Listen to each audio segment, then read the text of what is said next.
we have with us Dr. David Jr., Deputy Governor of the British Virgin Islands, appointed March 1st, 2008. And we also have with us Dr. Adrian Low, graduate of psychology from University of Southern California, with us here from the Chinese University of Hong Kong. Thank you so much to the both of you for being here with us.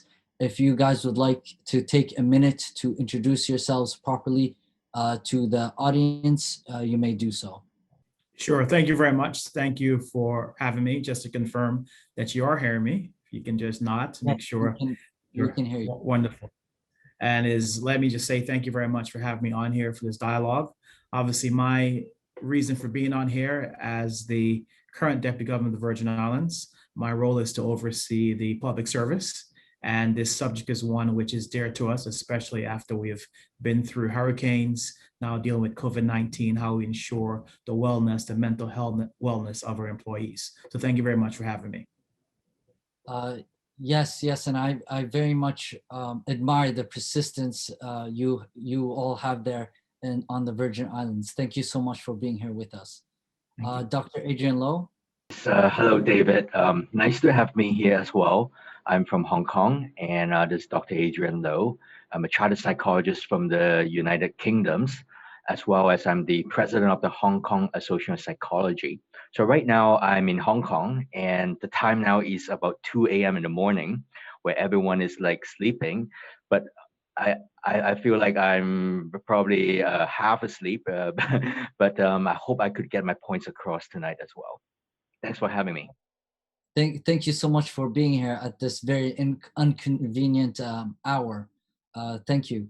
So first of all, the topic for our webinar today are about the connections between mental health and physical health. But firstly, would you two like to discuss the type of projects you are currently running in mental health? Sure, maybe I share what I'm doing right now first. So in Hong Kong, where psychology and mental health is concerned, I believe there's still a lot of stigma over here in Hong Kong, I mean, the Asian culture. So for me, as the president of the Hong Kong Association of Psychology, we try our utmost to break the stigma, as well as to offer psychoeducation to the public. And so we have psychoeducation, we have our clinics are open, and we always open and be there for the Hong Kong people where they need psychotherapy services. And right now, I think with the COVID, things are getting more and more devastating, where people are very concerned about their physical health. But on the other hand, most people, they are not conscious about psychological health or the mental health. So I think now we're in the really, really turbulent times where, we have to, not just educate them, but be there with them and to, show them the light, and to help, hopefully to restore them as well. Not just talking about coping, but helping them to restore to their in terms of their well-being, and so that they can continue to thrive, amidst the pandemic. Wow, that is quite hard work you're doing right now. Thank you so much, Dr. Adrian Low. Your Excellency, David. Thank you very much. Being from a hurricane region, we recognize quite often we might have significant damages to our properties, but mainly to the emotion of individuals who might lose homes, sometimes family members. So rather early, we had to institute within our public service what we call the Employee Assistance Program, and equipped with counselors, trained not to only identify persons who normally might not be doing well, but especially in conditions such as after hurricanes, dealing with COVID-19. We have a very small community, and that community, of course, will bring with itself certain stigmas. So we have to purposefully create programs and projects So the first persons who are on the ground after hurricane dealing with public officers will be our counselors. They go into organizations, they go into different groups, work directly with employees. And this might stem not just from hurricanes or COVID-19. It can be something as simple as if someone dies within the public service or a family member will die, that service is also available. We promote a healthy organization. So before we have any challenges with persons needing to be removed from the organization, we first make sure that they're doing well mentally and emotionally before we make such decisions. That's the program that we run continuously because of the position that we're in with hurricanes and of course now COVID-19. Thank you so much, Deputy Governor. It is quite a difficult situation we are in right now, and I hope all is well over there on the Virgin Islands. Thank you so much for being here with us. So today's topic about the connections between mental health and physical health. Dr. Adrian Lowe, would you like to maybe do a brief introduction on this topic? Sure. I think most people, I'm just talking especially from the Hong Kong context, historically, have been taught or brought up in an environment where physical health is the only thing they're concerned with. And they might be right if you're talking about 30 years ago. But if you're talking about today's context, we can't just adopt a single line approach to mental health. We have to look at it from multiple angles. And in fact, recent research has also shown that a person who is really healthy, we are not just looking at the physical aspect. We also have to look at least 3 other dimensions. And I would like to share these as well. And we have to look at the biological. We have to look at the psychological, the social, as well as the spiritual, right? And just as we're speaking today, one of the celebrity in Hong Kong just passed away today, and he's so young, like in his 50s, And the average lifespan of a person in Hong Kong right now is, we are hopefully, that person can live up to like 80s, but now we're seeing people dying so young, and sports celebrities, we're taught to see that if a person is exercising a lot, very healthy physically, he must be healthy, right? But we still see sports celebrities leaving early, like in their 30s or 40s. So I think to be really healthy, we have to not just look at the physical aspects, but we have to look at the multifaceted aspects as well. Like, as I mentioned, the biological, we're talking about maybe the things that we consume, for example, right? And now as we're talking about vaccines, right? So there's a lot of debates going on, like, should we take the vaccine or not, right? And just a few days ago, I've been talking about the vaccine anxiety that is happening in Hong Kong, and I was telling them that, hey, vaccine, although most people would think that vaccine is the answer, but I would argue that it's just one part of the answer, because we also have to consider about our biological, as in our immune system, right? So the food that we consume, and the environment that we are in would contribute to our immune system and our brain. Like in Hong Kong, for example, there was a research that shows in 2018 that 70% of the Hong Kong people, they are not having enough vitamin Ds. And vitamin D is very important contribution to our immune system. So I was hoping that everyone in Hong Kong, to really look into the diet. Like, are they eating healthily? Are they eating food that would contribute positively to their immune systems? right? So vitamin D is just like one of them. Like obviously there are other kinds of supplements like maybe omega-3 or therapeutic mushrooms. So these are known to have immune enhancing effects, right? So I think biological is one aspect that we can look at, right? Not just the physical ones, not just washing our hands, making sure um, we are free from the germs, but also have to consider the biological aspect, the food that we eat. So that's biological, and we also should look at the psychological as well. And psychological, I'm talking about our thinking patterns. And our thinking patterns can be contributed by the way we are brought up into this world, and it could be, how our caregivers have been, providing for the person. And we're talking about trauma here, right? Where psychological aspects are concerned, and we should also work on the traumas that a person has been experiencing. And trauma, in simple terms, can be the the statements that have been made onto a person's life. So, for example, if a person is brought up in the with the idea that he's a failure, then this statement will dictate the way he or she is going to live for the rest of the life, right?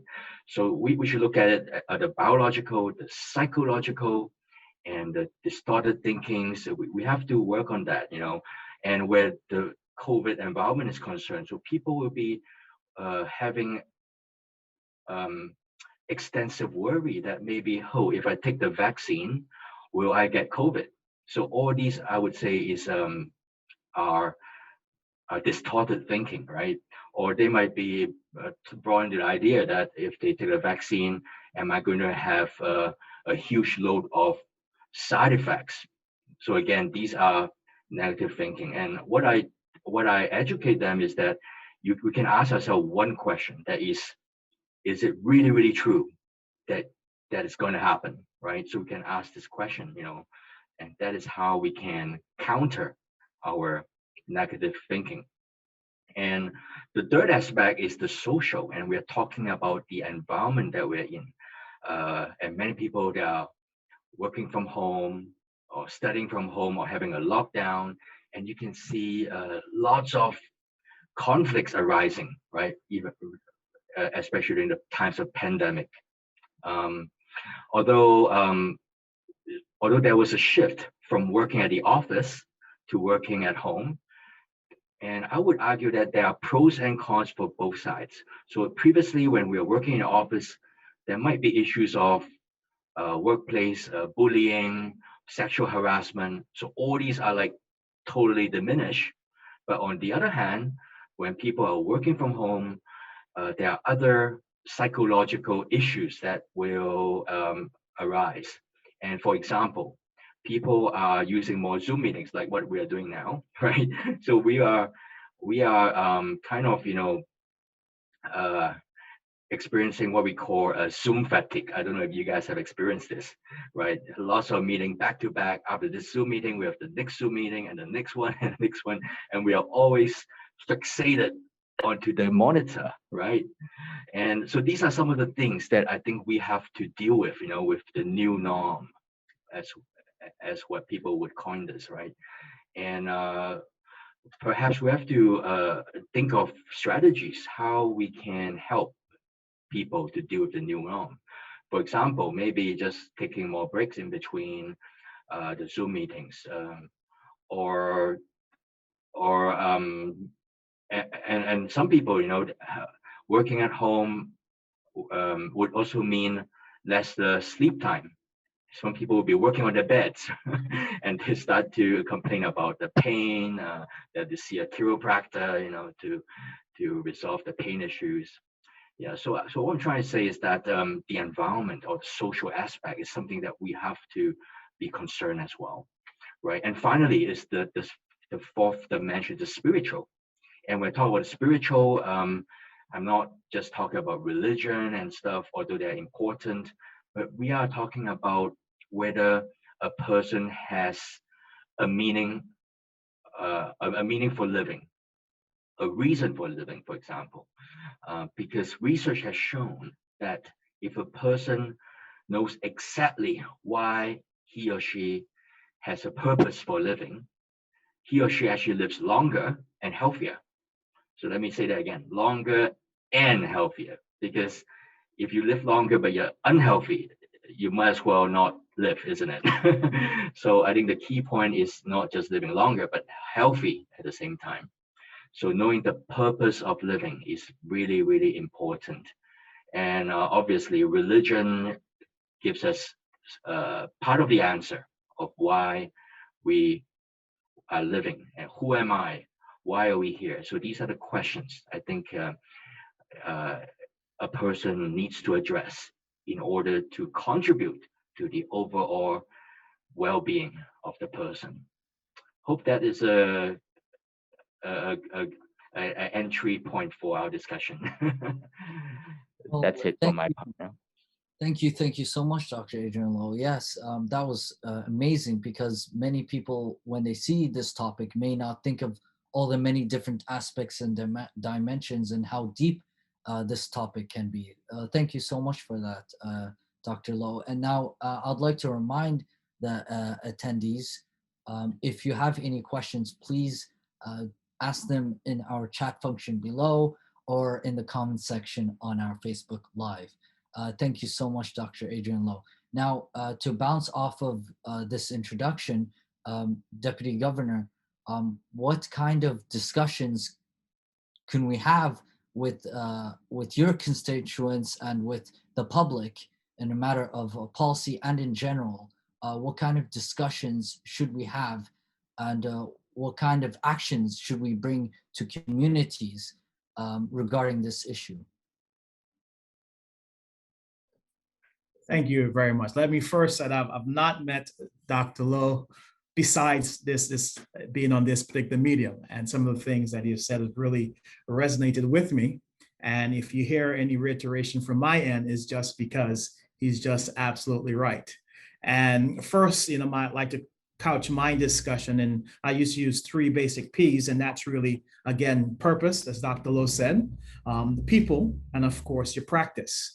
So as you think about a complete person, and that's the reason why, as Dr. Lowe said, you can be physically well, but still die.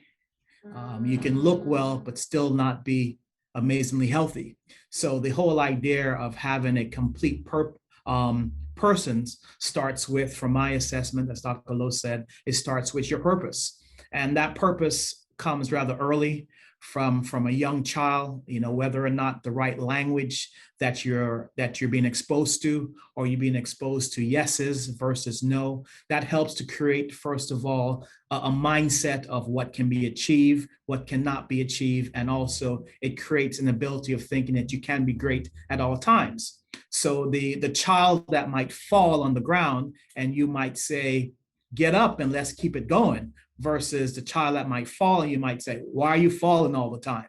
Those small things, those children become our employees. Those children become people that work within their communities. So no matter how complex we might think we are, or how complex you might think we're professional, we must think of what is the core, what is the language that they use. Do they have a sense of purpose that's going to drive them beyond a particular circumstance, whether it's a hurricane or COVID? What's the motivation behind the current environment? The next thing that we like to preach and talk about is really the people. Who are you surrounding yourself with?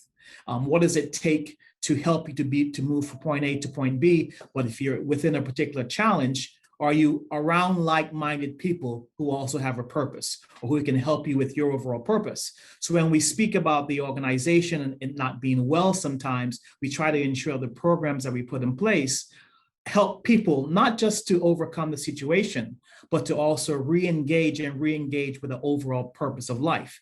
Because only when there's a purpose and a purpose-driven life can persons actually continue to thrive beyond circumstances. So as Dr. Lowe says, the questions of who am I?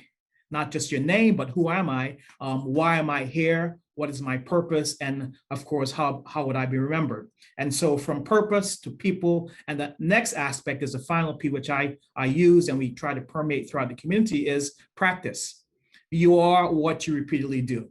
So chances are you want to make sure persons are within an environment where they can replicate success and you can celebrate successes. But overall, by concluding to say, health does not look a particular way. You can't touch it. Is not the person that's most fit, is not the person that's the wealthiest, is not the person that might appear to be doing well. It's only the person that you can engage with and realize there's overall balance. And to get to that balance, I just like to use 3 Ps. One is really, what is your purpose? What is the language that you're using? The people who are you around, who surrounds you, and what is the organization and the community doing to support you? And of course, practice. Are you repeatedly doing the things which will achieve the success that you're looking for? So if things go bad at one point, you have great examples by which to follow through on. Thank you.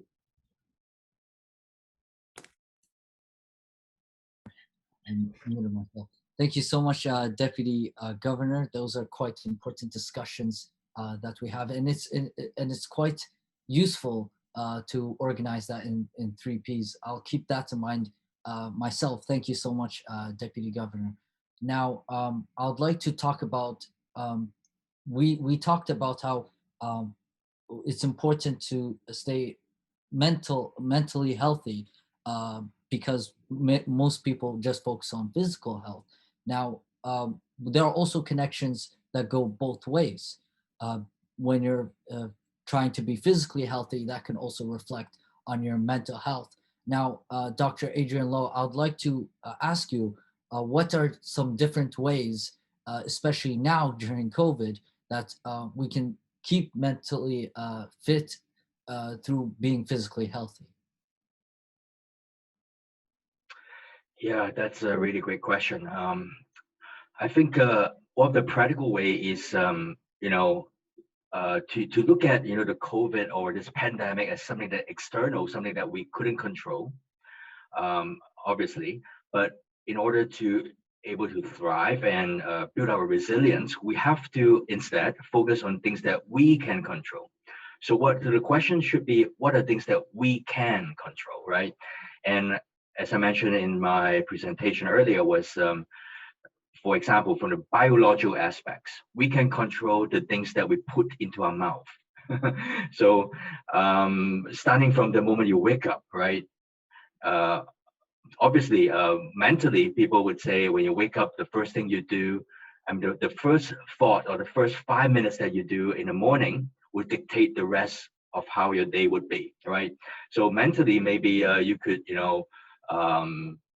for those who are spiritual people, they could like say a prayer or I think gratitude, because gratitude is a really great emotion, because if we put all the emotions together, right, and rank them, the number one emotion is gratitude.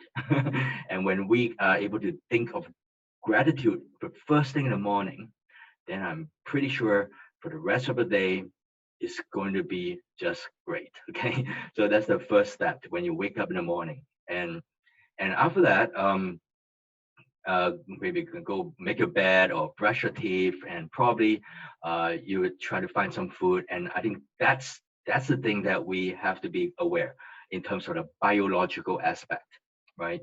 So again, we can think of the four components which I've been talking about: biological, the psychological, the social, as well as the spiritual.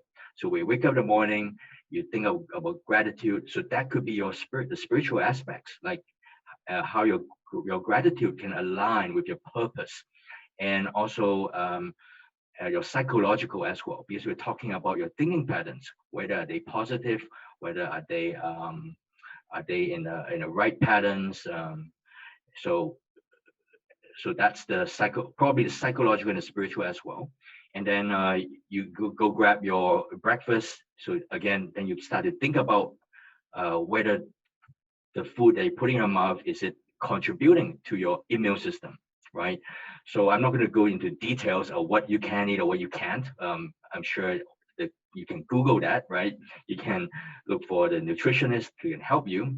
But I think basically we have to drink lots of water, right? We have to drink lots of water because water supports our kidney, our gut, and research has shown that 70% of our immune system is from our gut. So we really have to take care of our gut, and probably can take some probiotics, and all these can, support our immune system. All right.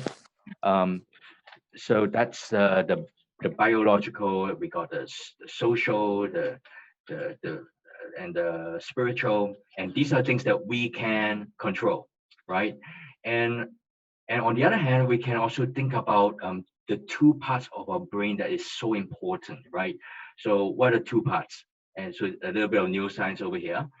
We have the prefrontal cortex that's here, and that is to do with our executive decisions, decision making, whether we can make smart decisions, or whether we can, weigh the pros and cons of various situations, and that's a lot to do of our prefrontal cortex.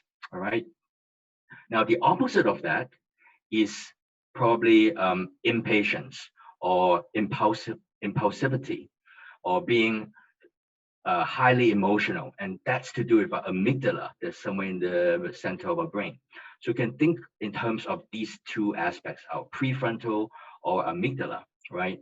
So either way, they have a negative correlation. When prefrontal goes up, amygdala goes down. So what we can do is we try to calm our amygdala so that our prefrontal can be functioning at its appropriate level. All right. And one practical way is to do more exercise, right? And you can do, like, even if you are on a lockdown, you can do yoga or do some push-ups or just jogging on the spot. So this can boost your dopamine, the dopamine level. And dopamine is a happy chemical that is generated from our brain, and that will contribute to the increase of the functionality of the prefrontal cortex. All right. And other things that can boost the dopamine would be, besides exercise, would be probably some supplements like rhodiola or green tea or L-theanine.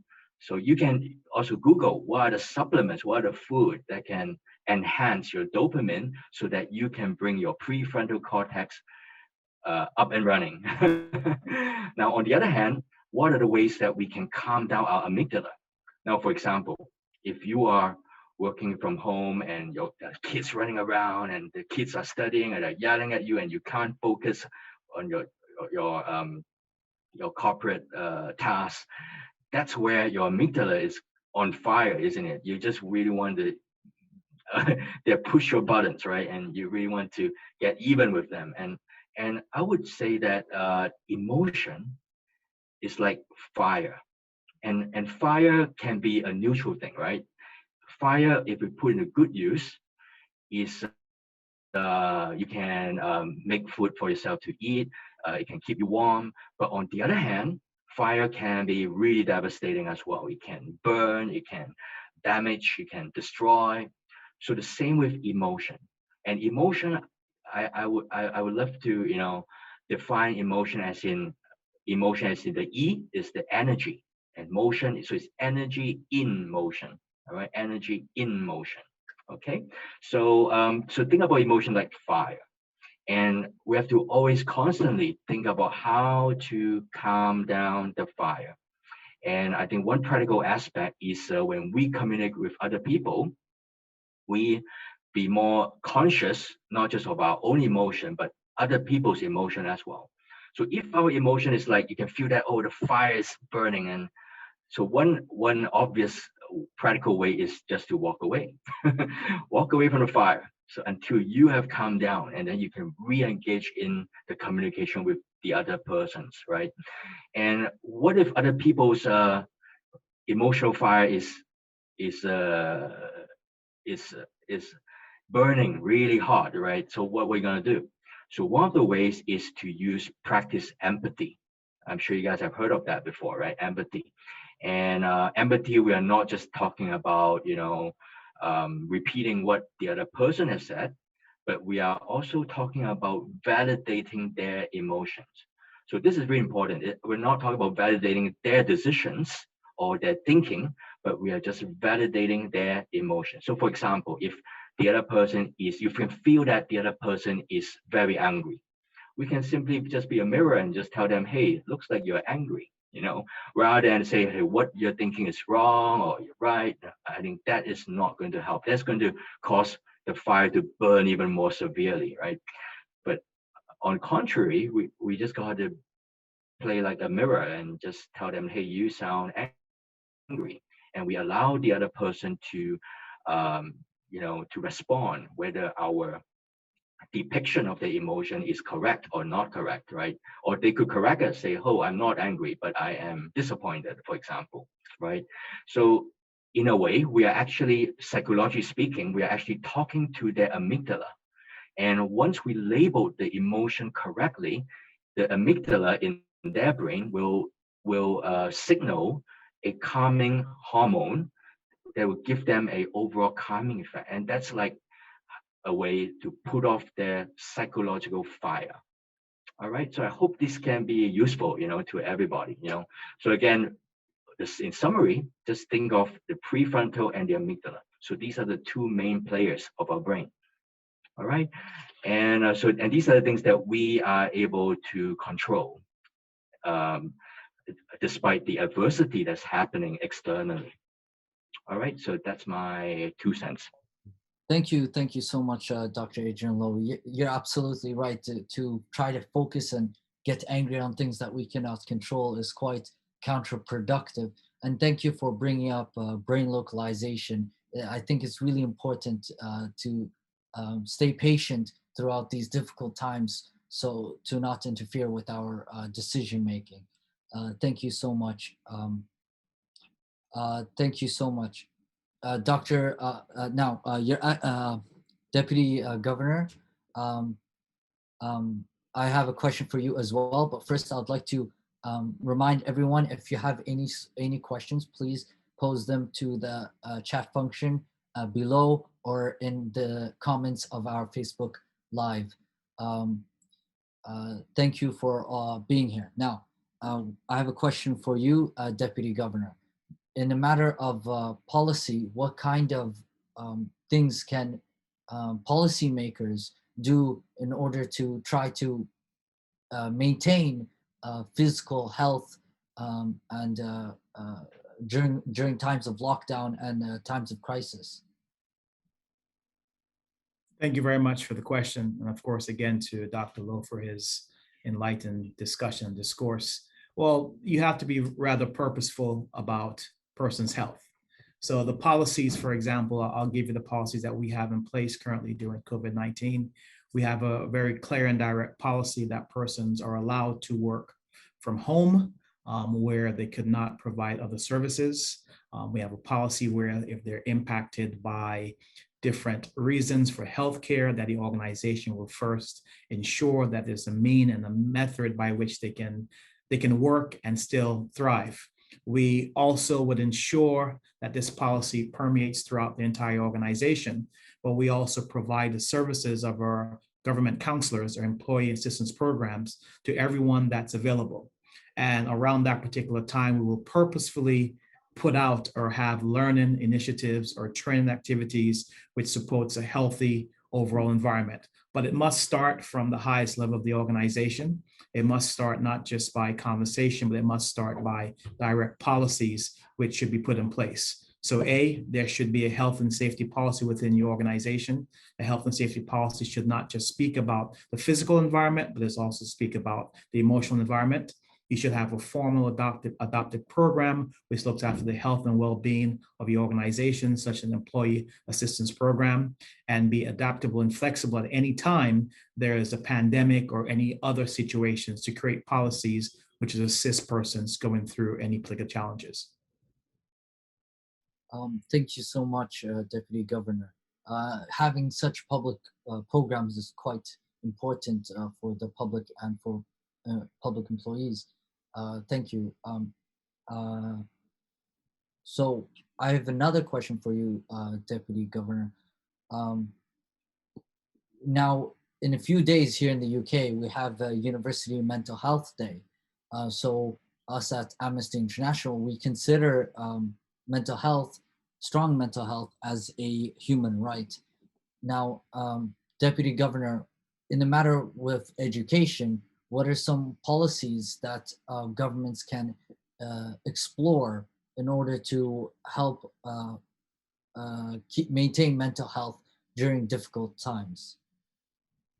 Well, as I said previously, it starts with a understanding and a respect of the importance of good mental health. And persons for a very long time believe that a healthy mind was only afforded to persons who are not having challenges. So when you start with that foundation, your policies are clear. You have, for example, policies where, as I mentioned before, if we're having a challenge with a particular employee, rather than assuming that employee is not doing well for whatever factors, there's force or requirement that that manager must make a recommendation for support or counseling. That's part of the process. So you will not see an employee go through, for example, a vigorous accountability process unless there's intervention first to make sure that that person's well-being is intact. And that it really starts there. It starts with trying to permeate throughout your culture, because the policies without the conversations don't lead to the right results. So part of it is being demonstrative. So for example, with our commissions or policy decisions making bodies that will look after persons who are not doing well and performing their jobs, they must also ask the questions: have we done everything possible to support this person's overall well-being? As you know, in the past, we tend to focus in the organization only on how well that person was delivering for us. But the overall ethos and the change now is how well they're able to deliver for themselves. And once they're able to deliver for themselves, that we hopefully will see that translate into delivering for the organization. So it's really changing the mindset, is recognizing that when people come within the organization, they bring with them their own challenges, their own experiences, and we must recognize that and not necessarily do like we did in the past, which was to ask them to leave all of their pain and challenges at home, but do well. So really having an organization which sets a policy which is rather clear, that person's well-being, mental health, emotional health is of critical consideration. And that should be part of any formal human resources established policies written and where necessary through legislation. Thank you so much, Deputy Governor. Now I'll move on to some questions. We have a couple in the chat function. The first question is for you, Deputy Governor. It's from Martin. He says, thanks, David, for the 3 Ps, purpose, people, and practice, and Dr. Adrian for the amazing quotes, living longer and healthier. I could not agree with you more. My suggestion to both of you is a recent study at King's College London found nearly 4 in every 10 university students, 38.9%, are addicted to smartphones. In an article published in The Guardian, and more than 2/3 had trouble sleeping. What is your advice on how to balance use of advanced technology and social media by extension and mental health? Or what, in your opinion, is the most effective use of advanced technology to minimize the negative impacts on mental health? Thanks. I believe this is actually a question for both of you. Who wants to go first? I'll allow Dr. Lowe to go since I just spoke. Thank you very much. All right, Dr. Lowe. Okay. Wow, this question, I think it's an issue not just in the UK. It's an issue also in Hong Kong, in China, and perhaps globally as well. Now, there are actually many answers to this, and I will try to answer it in one aspect, and after that, I will answer it in another aspect to see which might be a better answer. Now, one aspect would be, again, think about the 4 components which I talked about, right? And to simply put, these 4 aspects can also be further broken down into like a person, like a computer. So you think about computer. A computer has a hardware and a software, right? So sometimes when we look at a person in terms of whether he's not functioning optimally, we can see if whether it's a software issue or is it a hardware issue, right? Now, if it's a software issue, maybe it's to do with just maybe a prefrontal cortex thing, and we can like if I mean or let me rephrase that. If in other words, if the person prefrontal cortex is functioning properly and his left brain is functioning properly, it means that we have the ability to reason with them logically. We can talk about what the pros and cons of playing too much of computer games, and and obviously we're not trying to say that technology is something that is evil, right? To me, I would say many things, in fact almost all things, are neutral, just like the fire analogy which I talked about, right? So technology is something that's neutral.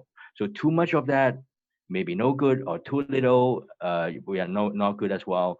But using something in balance, right? So if their left brain is intact and the prefrontal is functioning appropriately, I think we can use some cognitive approaches to deal with these subjects, so that they can understand and to be aware about what's exactly is the issue and how they can work towards resolving it, right, logically. But on the other hand, there might be, so this is the second answer, there is some subjects, they may be not just having a software issue, but they have a hardware issue. So when we talk about a hardware issue, it has to be dealt with from other intervention models. So so medically, why psychiatrists give the medicine or the pills, to the patients, is they're trying to deal with the hardware issue. So sometimes, we can, use a hardware approach, that is either use the medications or maybe use supplements, so that they can get back their, to ensure that their the brain is working properly before we can talk about using logic, or reasoning with them, right? So this is another approach to deal with this situation. Now, another approach could be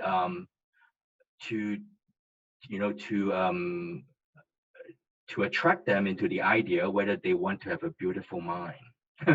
Because most people, they would love to have a beautiful mind, isn't it? Who doesn't want to have a beautiful mind, right? So we can like show them two pictures. So one picture is a mind that is beautiful, living a life that is a balanced life in terms of, not too much of technology and not too little, just in somewhere in between, a balanced life. While on the other hand, we show them a mind that a brain that is severely having severe addictive issues. So in this case, I believe that they are probably having quite a severe addiction in terms of how they're using the smartphones and internet gaming and stuff like that. And then we can, use this to motivate them, because seeing is believing, right? So we show them the brains. And I think some neuroscientists in the US, they are using this method, to I would say bribe them in a way so that they could choose the right option. That, okay, now I want a beautiful mind, I want a beautiful brain. So what should I do? I think, and that's where they open up for constructive suggestions. Thank you. Thanks so much for that, Dr. Loh. It is quite important to look at different aspects as to how we can balance ourselves in technology and in everything we do in our lives. Thank you so much for that. And if I'd like to remind anyone, if you would like to pose another question, please let us know at using the chat function below or the comments on our Facebook Live. Deputy Governor, would you like to answer the question? Yes, thank you very much. I like to use a terminology. If you ever worked out or ever held something heavy in your hand, just by raising it this way, the first time you do that is going to feel extremely, extremely awkward. But the more you raise it and the more you concentrate, what happens is that your body, led by your brain, is going to start to distribute the right amount of strength to make sure you can hold that object in a steady position. And that's really what life is about. It's really about the balance. And just like Dr. Lowe said early, starting with a purpose is rather critical, because you can't have some person who utilize technology to their own detriment, to their own lack of success and their own lack of being great. So no matter how much techniques we can talk about or how many skills that we can talk about, if we don't have that, if we don't have the balance, and that's the balanced person. So from your head to the bottom, what are you trying to achieve? What is your overall purpose? What is your goal? What does success look like for you? When you have those things and those things are written down, then you're able to judge whether or not something such as technology is impacting your overall growth and success of that. And the reason why I like to think about balance all the time, because in 5 years from now, it will be something else besides a smartphone.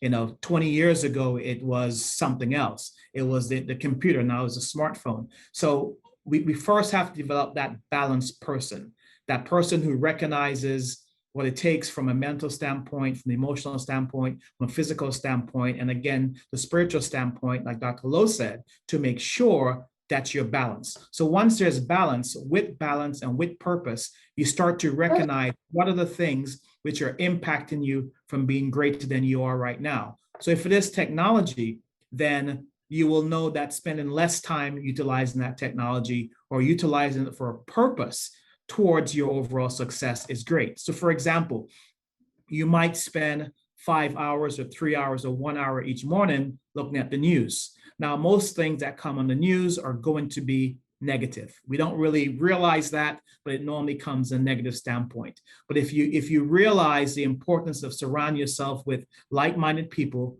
great thoughts, maybe you start off your morning with some great music or some powerful teaching with someone with an amazing voice. So it's really, how do you utilize the tools such as the smartphone to better your overall goal, to make sure you're on your focus? And what do you have that's part of your makeup, which will recognize when you need help, when you're going away from your overall goals and dreams?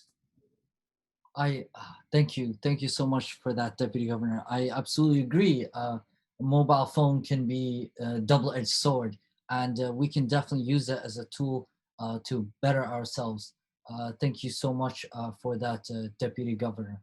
Now we do have one last question from Shahad. What kind of policies can the government implement regarding better access to mental health facilities? In the United Arab Emirates, therapy is very expensive and seen as a luxury, so insurance companies do not cover it. How can we ensure that the public have better access to therapy and other resources? Dr. Adrian Lowe?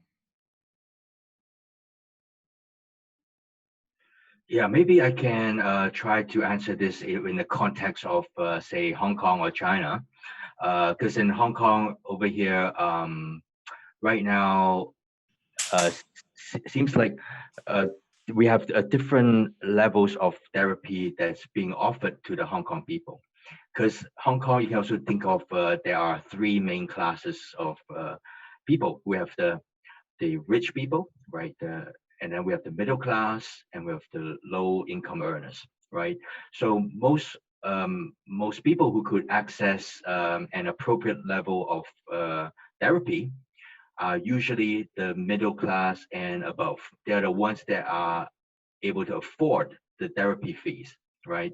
And Hong Kong or China, it's still not caught up with the UK or the US standards in terms of claiming therapy fees through insurance as well, right? So therefore, the Hong Kong people still have to pay their therapy fees on their own. So they can't claim the therapy fees through the insurance. But I would say it's just a matter of time before Hong Kong can catch up with the insurance or standards in the US or in the UK. But what I'm more concerned are the low income earners, which they are still not able to readily access good therapy. So what Hong Kong is doing right now is the government actually open up,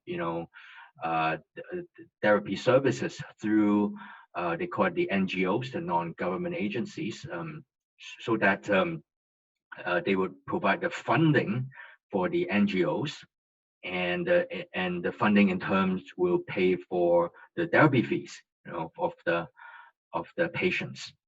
So so I think the answer to this question could be, we have to think of creative ways, to get the funding for the people who cannot afford therapy, right? So the funding could be from the government, from the taxpayers, or maybe from rich people who become the sponsor. They can come up with some kind of a trust or a therapy foundation, and that can help to pay off for the underprivileged. So that's my thought from the Hong Kong context. Thank you so much. Yeah, there are plenty of ideas, but the execution can be quite difficult. Thank you so much for that, Dr. Low. And you're absolutely right. The low-income earners definitely hurt from this the most. Deputy Governor, would you like to take a shot at this question? Thank you very much. Well, as I mentioned previously, it comes down to how your country, how your government defines health. And in that language and its policies, it must define health not just as your physical health, it must go all the way to your mental health, your emotional health. I think it starts there. And secondly, whether or not you have a national health insurance, for example, we have one here in the BVI, and whether or not you insure within that national health insurance, all level of services regarding your health can be accessed. So that it really starts with a philosophy. And what I've realized over the past 20 years, the health professionals, they have done an excellent job in terms of speaking about the subject, removing some of the taboo behind of it, actually recognizing that it is a part of health, overall health. And once you have that as part of your government policies, it tends to trickle down all the way through to even private sector companies. Because, for example, in the government, as I mentioned before, we have an employee assistance program where we have trained and qualified counselors. They provide counseling services and support services where those services are beyond the capacity or the person requires other intervention, whether through chemical intervention. Then they have a system by which you can actually refer them to the government system or providers who are part of the government's overall program. So I will say, regardless of the policies that you have in place, it has to start with conversations, and those conversations should lead into policies, legislation, and then practices. Thank you so much. You're absolutely right. It always starts with that purpose, that philosophy, and if your government, I would like to note to the audience that if your government does not define mental health under their definition of health, there is definitely something that the people, the citizens of that country could do something about. We are here to make those discussions. We are here to advocate for the people who need that the most. Thank you so much, Deputy Governor. Now, before we end tonight, are there any concluding remarks, Dr. Low or Deputy Governor, you would like to make? Yeah, sure. I think what I like about towards the ending is about the discussions part, that we have to have formulate a conversation, the philosophy, defining what mental health is. I think that's really important. And I think to conclude is that I like to emphasize that to be really healthy, we mustn't just look at it from a disease point of view, because most people are brought to the idea that mental health is like some kind of a painkiller. When you have a problem, just take a pill and solve it, right? But mental health or psychological health is actually a pendulum, right? It's a spectrum, right?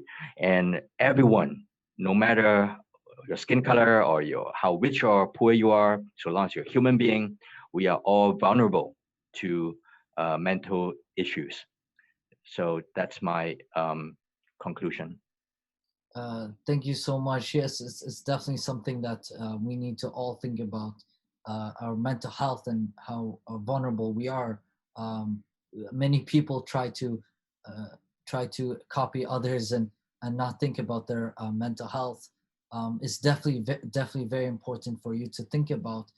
Just because you may have some issue, it does not exclude you from society, and it's definitely something to think about. Thank you for adding that and for letting our audience know. Now, Deputy Governor, do you have any concluding remarks?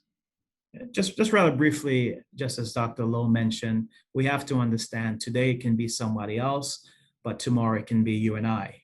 And when we start to realize that mental health and overall wellness does not discriminate, and you can be extremely happy, extremely wealthy, extremely physical today, and tomorrow something triggers it, just like a hurricane or a lost family member. So that's why the foundation of having from a very young age with babies and adolescents and young adults, that overall purpose, surround yourself with the right people, being able to recognize and practice healthy lifestyles and healthy mental health is critical to the overall sustainability. And as the last thing I will say, it does not discriminate. And once you understand that, you're going to be even more careful about how you operate, but more so the people around you, how you look after their overall well-being. Thank you. Thank you so much, Deputy Governor. You're absolutely right. It does not discriminate. It affects all of us, and it's definitely something that we all need to think about. Now, before we end, I would like to say that if you have any sort of project ideas or would like to have a discussion about any certain topic, any comments, questions, or concerns, you can forward them to me, and I'm writing the email in the chat function right now. Feel free to email us with any questions or concerns. Thank you so much for the both of you. I hope that this isn't the last time that I speak to both of you. We had a very fruitful conversation that went from the care for children to our physical health, to eating healthy, to our policies and how we can share our ideas, all the way to how we can care for ourselves and to others, and to surround ourselves with positive people and general positivity. Thank you so much for the both of you. Thank you, Dr. Lowe, for being with us at a very inconvenient hour. Thank you, Deputy Governor, for taking some time out of your busy schedule. Thank you for the both of you. And thank you, Tanvi Parikh from Peaceful Mind, for helping us facilitate this. And I'm Zachary Abdelmoon from Amnesty International, Middlesex University, London. I bid you all farewell. Thank you all for being here with us today. Thank you all of you for being here.